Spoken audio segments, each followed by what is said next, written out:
let me pull up give you a sense of the flow today. Although you've seen it in the flyer already, this title is probably a little daunting, Decolonizing the Psyche and Knowledge. It's one of those big, deep topics, and we will barely begin to open that door in this 2 days. But I think the people that we have sharing with us today will gently prod our psyche with regards to the question of colonizing and decolonizing and what it means for our knowledge and knowledge systems.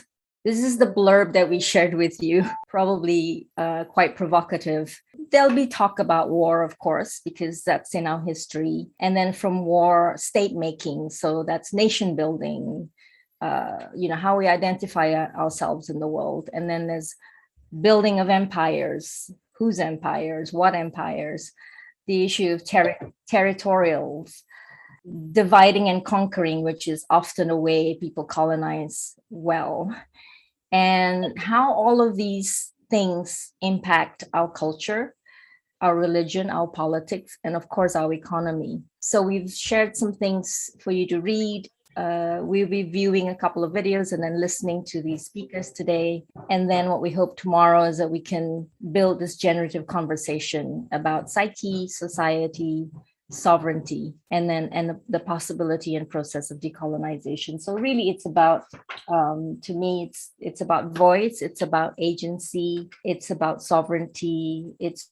reclaiming our knowings that may have been silenced, it's grieving, it's healing, it's personhood, it's community, it's the web of life. So introducing the folks we'll be hearing today, Winona will start off. We'll listen to a couple of her videos. The first one, you'll see why she can't be with us. She really wanted to be with us, but she's in this very intense campaign against a pipeline going through their sacred territories in Minnesota. And then at 11 a.m., we'll hear from Ralph Regenvanu. He's from Vanuatu, and he's now in opposition government. He was the Minister of Foreign Affairs, very much part of the global climate talks. Amazing guy. And then we'll have lunch. We'll come back with Erzhen Karmaganova. There's an A missing there, Katrina. It's really hard to describe her, but she's from the mountains in Central Asia. And she's deeply mystical and yet very grounded, but I'll let her speak for herself. So she'll be this afternoon at 2. And then after that, we'll have Dr. Rafiq Keshafji, who again is another guy that defies description. He's based in Kenya, but he's really actually from the stars. Tomorrow we'll have group sessions. We're calling them counsel. Not counsel as in counseling like psychiatry, but counsel as in we'll all be in small groups unpacking some of the things you would have heard today, and we'll help guide that with some questions. Okay, I think that's a little bit of the program. Okay, let me introduce Winona, although you would have seen the blurb about her in the flyer. She also defies description, and you will see in the videos later. She really wanted to be here, but she was just in prison and then came out and then went to prison again, and so that's her life. She's been fighting pipelines going through their territories in northern Minnesota, and again the videos will tell more about this. Yeah, as I said, I can read her bio out, but why? Because you'll hear from her. So I'll just say to Noel, hit it. So I think from there, that's a daily reality. You understand why she couldn't make it, although she did try.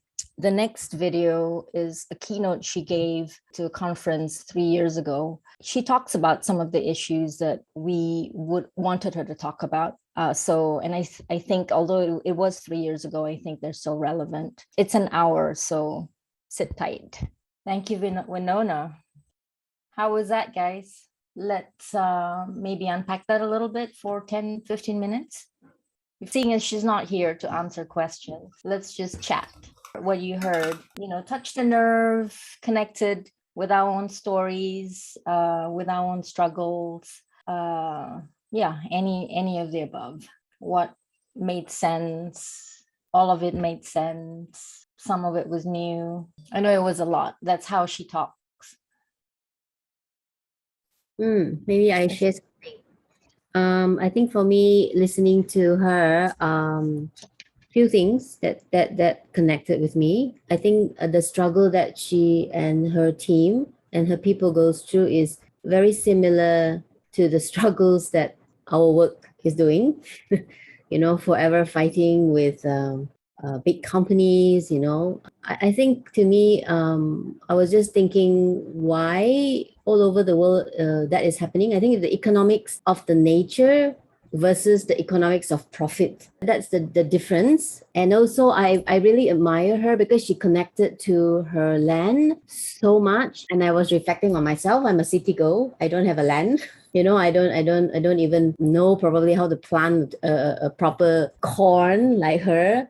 For her is corn. For me is some whatever food. So I feel like if you are very connected to the nature, to the land, to the sea, that's when you will really protect it because that's how valuable it is to you.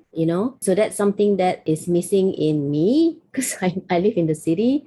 And also listening to her, it made me realize that everything that I have on myself and I'm in is really unsustainable. From the clothes that I wear, the shoe, the bags that I buy, even the car that I drive, they are all made from sustainable. It's not sustainable material. Even building materials that we use, kind of thing.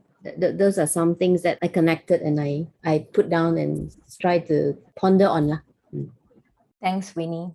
I wrote down something when she brought up this point that all this indigenous knowledge, the knowledge and information that protected this healthy relationship between as humans and our environment, all of that was not lost, but it was stolen. And that was kind of like a big aha moment, just kind of like reemphasizing our human responsibility to not only just preserve, but also restore. And in that sense, just, restructuring the value assessment of this knowledge that existed before, we were exposed to new and flashy information about what the real economy is now, and invalidating all of that. That was kind of big for me. Thanks, Joan. Let's wrap up that session. It's not wrapped up because this continues for the next couple of days. But let's take a break.